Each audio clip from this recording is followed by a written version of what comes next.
स्वागत छ जाजरकोट सन्तोष देउजा। दर्शकवृन्द, मैले तपाईँलाई देखाउन चाहन्छु पृष्ठभूमिमा हाम्रो तपाईँको चाहिँ भेरी बगिरहेको छ, भेरी सुस्काइरहेको छ। यही भेरीमा बगेका 6 जना मध्य जारी नै रहेको छ। यो बिचमा जाजरकोट रुकुम यो जुन घटना प्रकरण छ, यो घटना अहिले संसारैभरि रहेका नेपालीको बिचमा चर्चा परिचर्चाको रूपमा रहिरहेको छ। दर्शकवृन्द, घटना हुनसाथ अहिले नेपालका विभिन्न जिल्लामा अधिकार कर्मीहरूको आन्दोलन पनि जारी नै रहेको छ। जाजरकोट र रुकुममा मात्र होइन दर्शकवृन्द, नेपालका धेरै सहरहरूमा अहिले आन्दोलन चर्किरहेको छ। आज हामीले यो खबर जाजरकोटबाट हेरिरहेका छौँ। यो बिचमा घटना भइसकेपछि घटना एक किसिमले मोडिन खोज्दाखेरि, अन्तै डाइभर्ट हुन खोज्दै गर्दाखेरि पीडितले न्याय पाउँदैनन् कि भन्ने आश्रय पाउँदैनन् कि भन्ने एउटा शङ्का उत्पन्न भइसके पछाडि अधिकारको क्षेत्रमा कटिबद्ध अझ भनौँ दलित अधिकार कर्मीको रूपमा परिचित र सँगसँगै राष्ट्रिय दलित पत्रकार समूह कर्णाली प्रदेशका अध्यक्ष समेत रहनुभएका खगेन्द्र सुनार यहाँ आएर अनसन बस्नुभयो जिल्ला प्रशासन कार्यालय जाजरकोटको गेटमा। र अनसनपछि धेरै कुराहरू चाहिँ एउटा कम्प्रोमाइजको अवस्थामा आयो। यो बारेमा जानकारी दिनको लागि यति बेला मसँग अनसन बसेर भर्खर मात्र उहाँ चाहिँ अहिले तन्दुरुस्त हुनुहुन्छ खगेन्द्र सुनार। उहाँसँग मैले संक्षिप्त कुराकानी गर्छु। उहाँ चाहिँ पत्रकार पनि हुनुहुन्छ, मैले सुरुमा भनिसकेको छु। यहाँलाई हार्दिक स्वागत छ। हस्, थ्याङ्क यू। अहिले हेर्नु त, यो स्थितिमा अहिले नेपालभरि नै यो घटना एउटा तपाईँको चाहिँ यस्तोसँग सल्किएको छ, होइन, चर्चित भइरहेको छ, चर्चामा आइरहेको छ। र यसलाई दलित र गैर दलित बिच एउटा तपाईँको चाहिँ द्वन्द्वको स्थिति पनि सिर्जना गर्न खोजिएको जस्तो तपाईँको चाहिँ अगाडि बढिरहेको छ। यो बिच तपाईँ आएर अनसन बस्नुभयो, होइन? तपाईँ प्रारम्भमा आउँदाखेरि स्थिति के थियो घटनाको, र अहिले अनसन पछाडिको अवस्थामा के छ भनिदिनुहोस् न। यो हामी जब यो घटना घट्यो भन्ने सुनेको भोलिपल्ट म लगायत हामी 2-3 जना साथीहरू घटनाको स्थलगत रिपोर्टिङ प्लस अध्ययन गरौँ भनेर हामी जाजरकोटमा आएका थियौँ। तर जति बेला म त्यहाँ पुगेँ, जति बेला त्यहाँ पुगिसकेपछि पीडितहरू एउटा गाउँै एउटा शोकमा डुबेको थियो। अहिले जसरी तपाईँ यो भेरी बगेको देखिरहनु भएको छ, यो भेरी आज पानी मात्र बगेको छैन। यहाँ 6 जना भाइहरूको, 6 जना साथीहरूको, हाम्रा समुदायका मानिसहरूको रगत पनि बगेको छ। उनीहरूको लास पनि अहिले एकजना अझै बेपत्ता हुनुहुन्छ, लास पनि बगेको छ भने त्यो समुदाय नै एउटा, त्यहाँ समाजै एउटा बडो एउटा भावविह्वल अवस्थामा थियो। सँगसँगै त्यहाँभित्र एउटा गम्भीर कुरा चाहिँ के थियो भने, मान्छे अप्ठ्यारोमा त परेको थियो नै भने, गम्भीर कुरा चाहिँ के थियो भने त्यसलाई अलिकता राजनैतिक रङ दिएर अलिकता त्यही ठाउँका जो अहिले यो व्यवस्थाको सरकार भइरहँदाखेरि त्यही नजिकका सरकार भनेका स्थानीय सरकारका केही प्रतिनिधिहरूले त्यो घटनालाई चाहिँ जतिसक्दो छिटो दामदुम पार्न पाएको भए, जतिसक्दो छिटो त्यसलाई ढाकछोप गर्नु पाए, छिटो पोलिएर छिटो उडाइहाल्न पाए, छिटो गाडेर दबाइहाल्न पाए, यो घटनालाई अलि शान्त गराउन सकिन्थ्यो भन्ने खालको एउटा चलखेल भएको हामीले त्यहाँ महसुस गऱ्यौँ। किन भन्दा त्यहीँका मेयर, त्यहाँका जति हुनुहुन्थ्यो त्यहाँका जनप्रतिनिधिहरू, उहाँहरूले एउटा खालको दबाब के दिनुभएको थियो भने जतिसक्दो छिटो पोस्टमार्टम गरेर यसलाई चाहिँ दामदुम पारिहालौँ। कि जसरी अहिले विश्वभरि एउटा मानव जातकै एउटा सङ्कट अवस्था रूपमा चाहिँ यो कोरोना भाइरसका बिरामीलाई भन्दा, कोरोना भाइरसका सङ्क्रमितलाई भन्दा बढी घृणा गरिएको थियो, बढी घृणित अवस्थामा थियो। जब हामी त्यहाँ त्यो ठाउँमा पुग्यौँ, आज तपाईँलाई यो ठाउँमा भेट्दै गर्दा पनि म 6 दिनदेखि यही कपडा लगाइरहेको छु। म 6 दिनदेखि मुख पनि धुन पाएको छैन। 6 दिनदेखि मैले राम्रोसँग खान पनि, अहिले तपाईँसँग भेट हुँदा गर्दा हामी चाउचाउ खाँदै पनि दौडिरहेका थियौँ। तपाईँहरूले पनि दुःख गरिरहनु भएको छ, तपाईँहरू पनि चाउचाउ र पानी खाँदै यो हाम्रो एउटा यही ठाउँलाई दौडिरहनु भएको छ भने हामीले पनि राम्रोसँग गर्न पाएका छैनौँ। जब त्यहाँ गइसकेपछि त्यसलाई जतिसक्दो छिटो त्यसलाई घटनालाई चाहिँ यी मरेका मानिसहरूलाई छिटो खालो गरेर गाडी हाल्नुपर्छ कि उनीहरू कुनै केही एउटा भाइरसका सङ्क्रमणहरू हुन् भन्ने टाइपले बुझेको। तर हामीले त्यसलाई रोकिसकेपछि मैले सिडिओ साहबलाई, डिएसपी साहबलाई गएर मैले सामान्य कुराकानी गर्दा यो घटनालाई यति हल्का रूपमा लगियो सन्तोषजी लगायत सबैलाई कुरा जानकारी गराउँ कि यो सामान्यभन्दा सामान्य घटना हो भन्ने जसरी बुझियो। तर हाम्रो बुझाइ अलिकति के फरक थियो भने, यो जातीय विभेदका कारणले यो देशमा 60 लाखभन्दा बढी दलितहरू बस्छन्। त्यही घर र त्यही थरको म पनि प्रतिनिधित्व गर्छु भने यो हामी माथिको विभेद यो नहुनु थिएन। तर जुन घटना भयो यो बडो यो संसारकै ध्यान आकृष्ट हुनेको तरिकाको, बडो सबैको एउटा हृदय हराम हुने खालको, सबैको एउटा रगतै उम्लिने खालको एउटा घटना भयो। झन् पछिल्लो समय जुन लास भेटियो त्यो हातखुट्टा नै बाँधेको अवस्थामा भेटियो। बडो विवश एउटा हत्या, एउटा कुरा, यो एउटा क्रूर हत्या एउटा त्यो देखिसकेपछि मैले तपाईँलाई यहाँ रोक्न चाहन्छु। जुन हातखुट्टै बाँधिएको भन्ने कुरा छ तर हातखुट्टा बाँधिएको चाहिँ होइन त्यो ट्युबमा ल्याउँदाखेरि चाहिँ बाँधेर ल्याउनु पर्यो भन्ने कुराहरू छ नि सर यसमा होइन यस्तो छ त्यहाँ त के छ भने अब यसलाई घटनालाई मैले अघि पनि भने राजनैतिक रूप हरेक तरिकाले दिँदैछ होइन मैले तर्क किन राखेँ भने गोविन्द सुनार जो त्यो घटनाबाट बाँचेर आएका जो छन्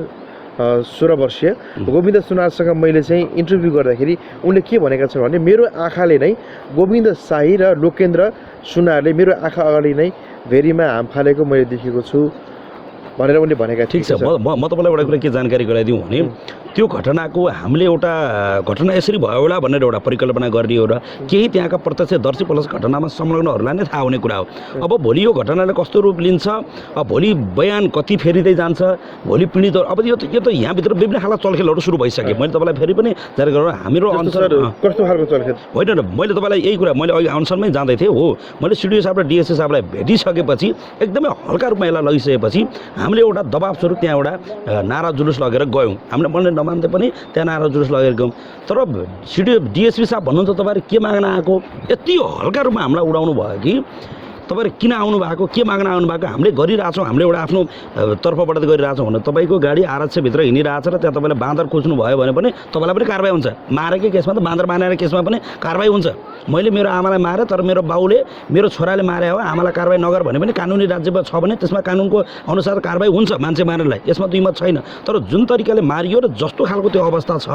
त्यो अवस्था देखिसकेपछि हाम्रो मनले सहेन मैले यो एउटै कुरा के हो भने जो एकजना बुढा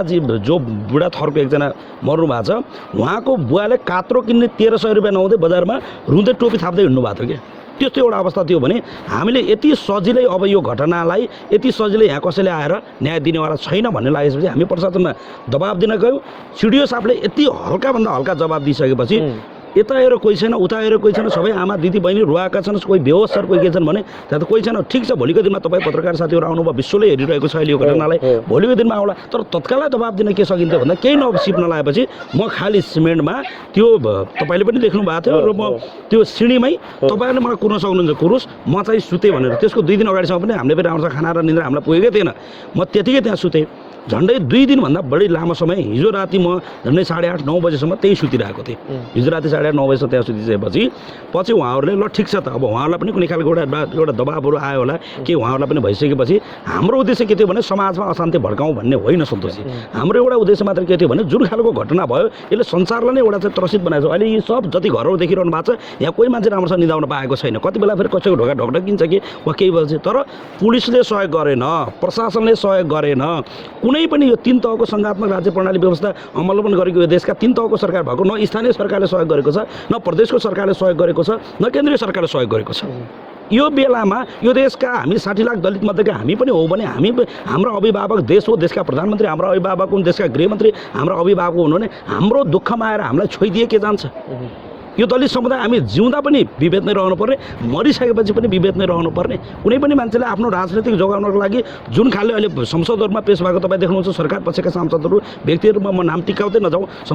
सरकार पक्षका सांसद चाहे प्रदेश सभामा होस् चाहे सङ्घीय सरकारमा चाहे राष्ट्रिय सरकार कुनै पनि संसदमा उहाँहरूको भूमिका अहिले हेर्दा विश्व चकित छ हामी एउटा आज अचम्मित के भएका छौँ भने हिजोको परिवर्तनका हरेक आन्दोलनमा हामीले पनि ढुङ्गा हानेका हौँ हिजोको माओवादीको जनयुद्धमा हाम्रै बाबुबाजेले बनाएर हतियार बनाएर हाम्रै दाइ भाइ हाम्रै साथी सङ्घीयहरू लडेर आज यो व्यवस्था आउँदा यही व्यवस्थामा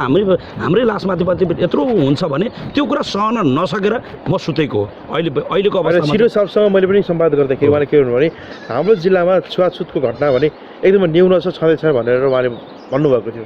होइन यो के छ भने कानुनी रूपमा दण्डित कुरा हो यो सामाजिक रूपमा लाज मर्दो कुरा हो यो देशले लाज मान्नुपर्ने कुरा म तपाईँको लोकप्रिय सञ्चार मार्फत मात्र मेरो यो देशमा यदि कसै सरकार छ सरकारको कान छ भने मैले टिका टिप्पणी मात्र गर्न खोजेको होइन यो लाज मर्दो घटनामा त यो देशका अभिभावक यो देशका नेतृत्वकर्ताले त कान समातेर टोपी भुइँमा राखेर हामीसँग माफी माग्नुपर्ने होइन हामीलाई क्षतिपूर्ति होइन हामीलाई के अरे राहत होइन हामीलाई क्षतिपूर्ति दिनुपर्छ सरकारले यदि यो देशमा सरकार छ कोही अभिभावक कोही छ भने हामीलाई यो देशको सरकारले माफी मागेर हामीलाई दण्ड जरिवाना तिर्नुपर्छ किन भन्दा हिजोको त्यो चाहिँ अघि तपाईँले भनेको जस्तो सिडिओ साहबले हामीसँग कानुनी रूपमा वज्रित कुरा हो सामाजिक रूपमा यो लाजमर्दो कुरा हामीसँग छैन भने देखियो त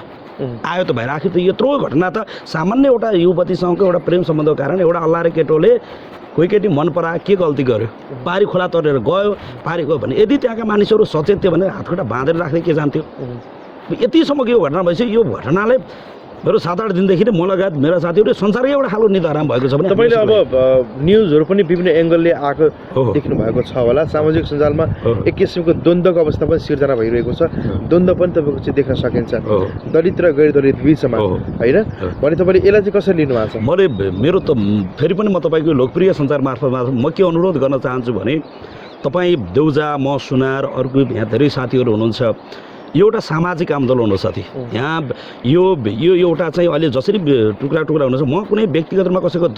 घर थर समुदाय वर्ग क्षेत्र जोडेर म कसैलाई पनि आरोप लगाउन चाहन्न यो राज्यले जिम्मा लिनुपर्ने कुरा हो मैले कसै पनि म व्यक्तिगत रूपमा कोसँग लड्न जाने व्यक्तिगत रूपमा कुनै थरको मान्छेले हामीसँग भएका 4 जात 36 वर्णभित्रका कुनै थरका मान्छेले हाने होला ठिक छ तर अझै पनि यो राज्यले लाज मान्नुपर्ने कुरा र जति सामाजिक सञ्जालहरूमा जसरी गरिरहनु भएको छ म दलित समुदायका 60 लाख दलितभित्रका समुदायका मानिसहरूलाई म अनुरोध गर्न चाहन्छु व्यक्तिगत रूपमा कसैमाथि टिका टिप्पणी नगर्नुहोस् यो गलत हुन्छ यो दलितको मात्र समस्या होइन यो महिलाको एउटा सीमित वर्ग क्षेत्रको एउटा सीमित जातको मात्र समस्या होइन यो समग्रमा समाजभित्रको एउटा कालो दाग हो यो हुँदै गर्दा आज तपाईँको पनि निधाराम भएको छ सन्तोषजी आज सबैको निधाराम भएको छ भने एउटा व्यक्तिगत रूपमा यसरी सामाजिक रूपमा हामी विभाजित सामाजिक सञ्जालहरूमा हामी विभाजित भयो भने यसले भोलि हामीले मात्र हेरेका छैन त्यो सामाजिक सञ्जाल आज अमेरिकाबाट पनि हामीलाई फोन आएको छ आज बेलायतबाट पनि हामीलाई फोन आएको छ भने यो कुराले हाम्रो समाज अझै पछाडि पर्छ यदि न्याय पाए भने यो समाजले न्याय पाउने हो यदि यो बेला हामीले न्याय पाउन सकेनौँ भने फेरि 10औं पुस्ता यसरी नै कुटिँदै मारिँदै यसरी जान्छ देशमा जुन खालको समृद्ध नेपालीको जुन खालको हामीले सपना देखेका थियौँ हामीले सङ्घीय लोकतान्त्रिक गणतन्त्रात्मक शासन व्यवस्थाको नयाँ संरचनाको नेपाल भनेर जसरी परिकल्पना थियौँ यो भित्र चाहिँ सुहाउँदैन सन्तोषजी खैर सर जस्तो तपाईँ यहाँ आइसके पछाडि अब नवराज र उनको परिवार उनको साथीहरूको विषयमा बुझ्नु पनि भयो होला यतिकै तपाईँ सिधै गरेर चाहिँ अनसन बस्नु पक्कै पनि भएको होइन नवराज अनि सुषमा जसको नाम अहिले तपाईँको मिडियामा आइरहेको छ हामीले पनि लिइरहेका छौँ होइन उनीहरूको सम्बन्ध चाहिँ पछिल्लो समयमा चाहिँ नरहेको नवराज चाहिँ जबरजस्ती चाहिँ गएर चाहिँ उठाउन खोजेको भन्ने प्रकारको त्यो एङ्गलको न्युजहरू तपाईँले हेर्नुभयो होला होइन के भन्नुहुन्छ तपाईँले के बुझ्नुभयो यो बेलामा के गरौँ भने मैले त्यो सामान्यतया केटीलाई पनि भेटेको छैन नभेटेको कुरालाई म अधिकार कर्मी हो म बोल्न जानेको छु भन्दैमा जताभावी बोल्नु पनि त्यति टिका टिप्पणी गर्नु पनि त्यति राम्रो नहोला अब के छ भने यो होइन ठिक छ उहाँहरूको त के थियो भने ती बहिनी धेरैचोटि आएर त्यो घरमा बसेकी छन् म उसको श्रीमती हो भनेको छन् अब संसारले छर्लङ्ग यसरी देखिरहेको छ सबैलाई त्यो कुरा यो सत्य कुरा हो प्रेम थियो उसले लिन बोलाएरै आइजो भनेरै लिन बोलाएको अब पछि त्यो घटना कसरी अगाडि विकसित कसरी भयो त्यो फरक कुरा हो तर बिना उसको मान्छेलाई सामान्यतया कसैको पनि आँट हुन्छ भन्ने लाग्दैन कुनै सम्बन्ध नै नभएको परिचय नै नभएको केटीलाई जबरजस्ती न यो जमाना छ न यो सबै खालको सामाजिक सञ्जालसँग जोडिएका युवाहरूलाई त्यो हुन्छ भन्ने मलाई लाग्दैन त्यो भएर यति मात्र के हो भने उनीहरू बिचको सम्बन्ध थियो तर अहिले नै यसै भनेर हामी बोल्दैछौँ वा हामीले अधिकार माग्दैछौँ भन्दैमा कसैलाई गलत आरोप लगाइहाल्ने गरेर त्यो बहिनी पनि सही थियो होला भोलि त्यो बहिनी जस्तो त्यो बहिनीको कारणले पनि म त्यो बहिनीलाई पनि यो मिडिया मार्फत म अनुरोध गर्न चाहन्छु बहिनी तिम्रो कारणले धेरै माथिको धेरै 6-6 माथि लगायत यो समुदायमाथि नै न्याय हुनसक्छ सत्य के हो बोलिदेऊ सत्य के हो मैले अहिले हाम्रो कल्पना गरेर मैले कुनै फिल्मको स्क्रिप्ट लेखेको जस्तो कल्पना यो पछि यो हुनसक्छ यसपछि यो क्लाइमेक्स आउनसक्छ अनि यो कता स्टोरीले हामीले यसरी इन्डिङ गर्न सक्छौँ भन्नुभन्दा पनि म बहिनीलाई पनि यहाँबाट विनम्र अनुरोध गर्न चाहन्छु तिमी हाम्रो दुश्मन होइनौ हामी तिम्रो विरुद्ध नाराबाजी गरिरहेका छैनौँ शासन व्यवस्थाको विरुद्धमा हामी नाराबाजी गरिरहेका छौँ सक्छौ भने उनीहरूको न्याय 60 लाख दलितको न्याय र यो एउटा ऐतिहासिक घटनाको तिमी एउटा जिम्मेवार एउटा पात्र हो जिम्मेवार भएर जवाफ देऊ र न्याय गरिदेऊ यति नै भन्न चाहन्छु अब अन्तिममा ठिक छ संसद र सडकमा अहिले तपाईँको यो कुरा उठिरहेको छ अब मिडिया बाहेकको कुरा गर्दाखेरि पनि जस्तो संसदमा जनार्दन शर्मा प्रभाकर को कुरा तपाईँले पनि सायद सुनिसक्नु भएको छ उहाँको बोल्दा बोल्दै नि विरोध पनि भयो र उहाँको विरुद्धमा शक्ति बस्नेतको विरुद्धमा हिजो पनि यहाँ चाहिँ नाराबाजी भयो होइन भने उहाँहरू चाहिँ कुन प्रकारको रिपोर्टिङ भएर त्यसरी संसदमा बोले जस्तो लाग्छ होला म यति मात्रै भन्न चाहन्छु जुन खालको आन्दोलन जुन खालको युद्धको नेतृत्व गरेर आएको मानिसको त्यो स्मरण शक्ति त्यो खालको हुन्छ वा त्यो खालको जवाफ हुन्छ भन्ने कुरा मैले यो कल्पनाभन्दा धेरै बाहिरको कुरा थियो हो उहाँहरूले बचाउनुहुन्छ उहाँहरूले भोलि यतिसम्म भन्न लाउनुहुन्छ कि म तपाईँको मिडिया मार्फत भन्न चाहन्छु ती पक्राउ परेका मध्ये एकजनालाई त्यो घटनाको जिम्मा लिन लगाइन्छ त्यो एकजनाले भन्ने छ कि मैले सबैलाई लाइन लगाएर 6 जनालाई टाउकोमा थिचेँ मारे हातखुट्टा कसैलाई हातखुट्टा बाँधेर फालेँ कसैलाई लात्ताले हानेर फालेँ कसैलाई मैले यो ढङ्गबाट फालेँ त्यो मैले मारेको भन्छन् अरू छुट्छन् उहाँहरूको चलखेत त्यसैको लागि तर म उहाँहरूलाई व्यक्तिगत रूपमा शक्ति बस्नेले के भन्नुभयो जनार्दन शर्माले के भन्नु नभए म त्यो भन्न चाहन्न। यो देशका 60 लाख दलितहरूले बेला आएपछि त्यसको जवाफ दिन्छन्। एउटा बेला आउँदैछ, समय आउँदैछ। जनार्दन शर्मा जस्ता एउटा हामीले